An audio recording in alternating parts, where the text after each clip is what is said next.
Hi everyone, it's Jules by Jude. I'm back today to show you some of the things that I do with my rose cane. And as promised, I'm going to show you how to do a pendant very easily. Get my blade out here.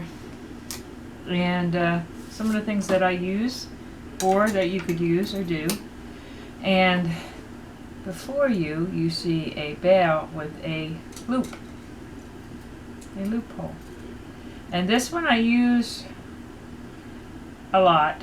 These, I have not used very many of these as of yet, but I plan to. I did just get these in. I ordered them off of Amazon. Okay. The reason why I use the smaller one right now is because I've been using it with beading wire. And I don't want anything too big. This is more like a cord to me. It looks like a cord. And I'll be using these as well, but with a cord. So this here, it helps me. Even though it's a little large opening there, it still fits better for beading wire. Okay? This is a little ball that we're going to use to demonstrate a bead. I'll put that aside for now. This is a sheet, and this is on my 3rd thickness in. Okay? Primo blue. It's just a little backing for my pendant and my cane. This is our rose cane right here that we used in the previous video. And I'm going to cut maybe 3 or 4 pieces off and place them on top of that. And that's generally considered a veneer. So I'm going to put this on top of that, and this portion that I put on top is like a veneer. Okay? So I'm going to try to do this backwards.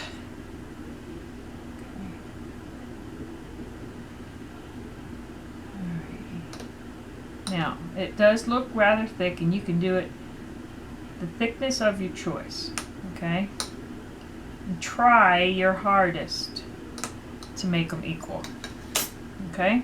Now, the reason why I don't mind that they're thick as they are, and they're quite thick, I'm going to place them like that.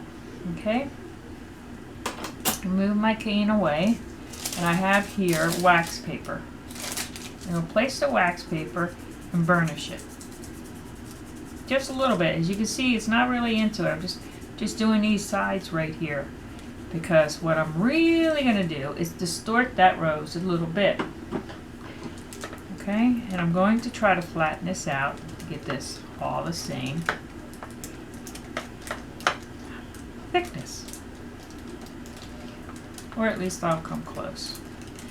If I'm too far off, sometimes I will put this in my machine just so that I can get it at equal thickness, but I usually don't have to do that too much. I'm on a tile, so I can turn it and place my acrylic roller across the top of it, and as you can see through the paper, it's meshing together quite nicely, I might add. I'm going to turn it again. I'm going to go in this direction. I'm spreading it out, spreading my rose out. Yet it's spread together, if you'll notice. And what I'm going to do now, this is the burnishing part right here. When you just run, you can take it like this. You just want to make sure those seams are joined, and they are. Okay, now I'll just pick that up and see how. Does bevel a little high in the center, but I think I'm going to be okay with that. So I'm going to turn it this way. And I have these cutters. These are metal cutters that you may or may not have seen me use before, that have this little indentation in it that needs to be taken off the clay. I do not think I'm going to use the plastic wrap to go over it and then cut it. I think I'm just going to cut it flat out, because it's easier to dome once it's cut flat and not domed in that direction. So all I need to do now is decide how I want this to look. Do I want it to look like it has one rose hanging from the top? Do I want it to look like it has 2 roses inside the pendant, which is not too bad? we got here? I always got to make sure I'm on the clay. I have a terrible habit of not paying attention to that. Now it looks like it dips down too much there. I'm not sure about that. Kind of like that. You could always put a crystal or a stone up there. Let me see. Turn it this way so I can see.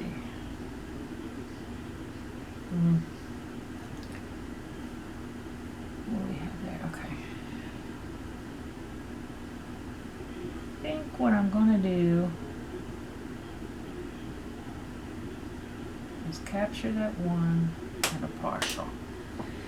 Alright, here we have it. Keep getting that on there. Alright, now you have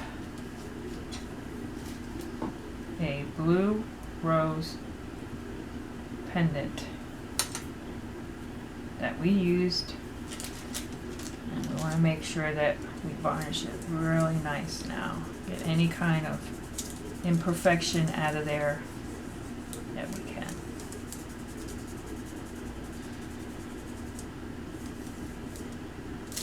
I really love these colors.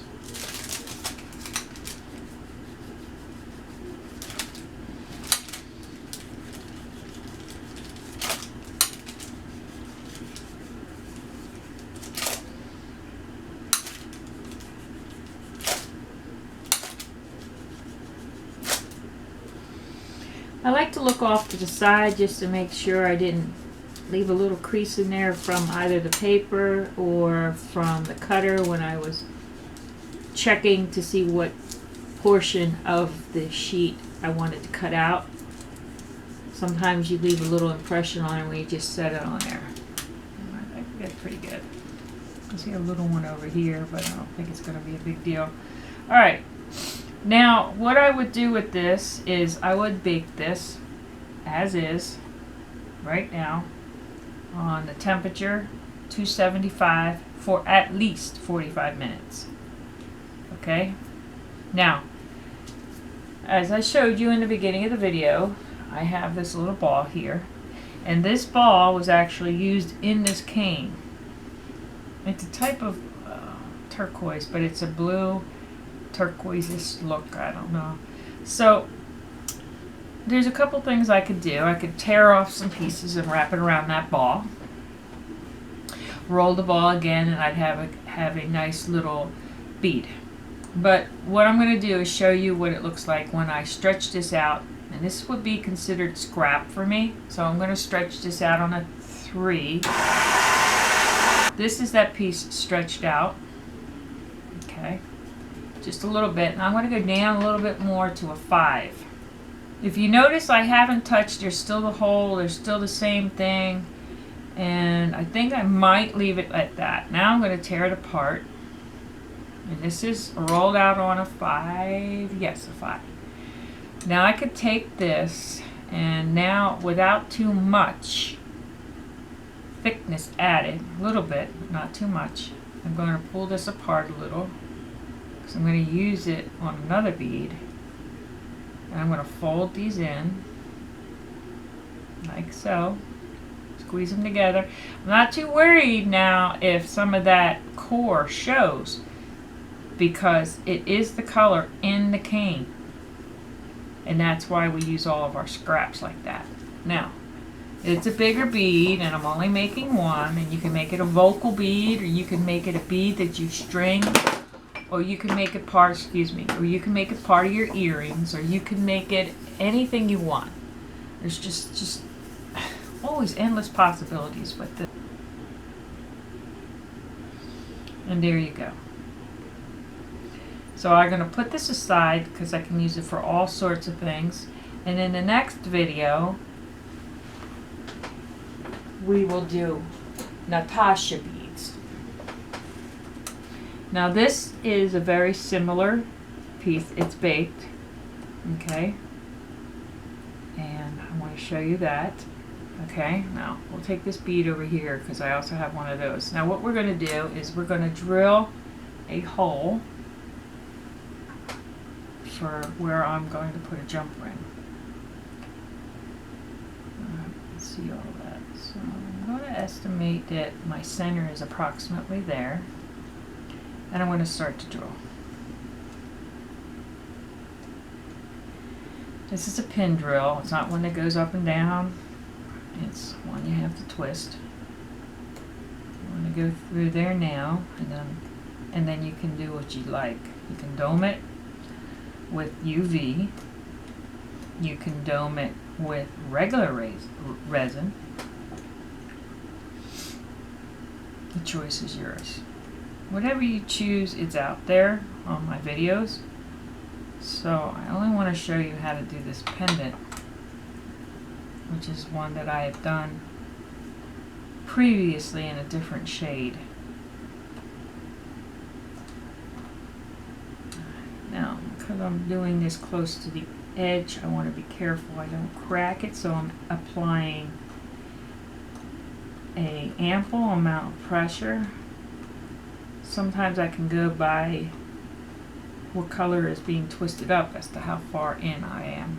But most of the time, I like to just pick it up. I can see through there.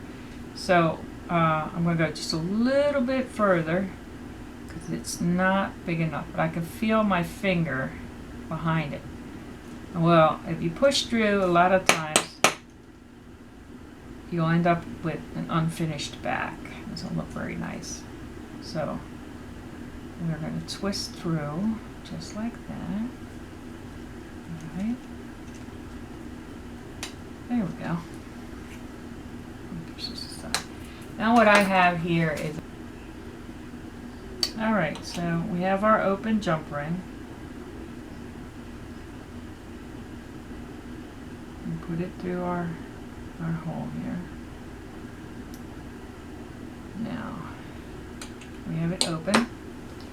And as I said in the beginning of the video, we are going to put a loop bail with a loop on it.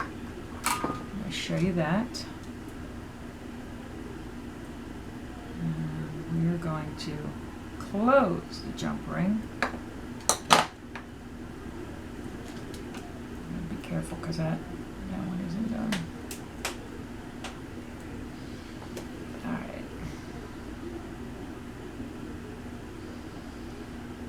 Twist and push. Join them together.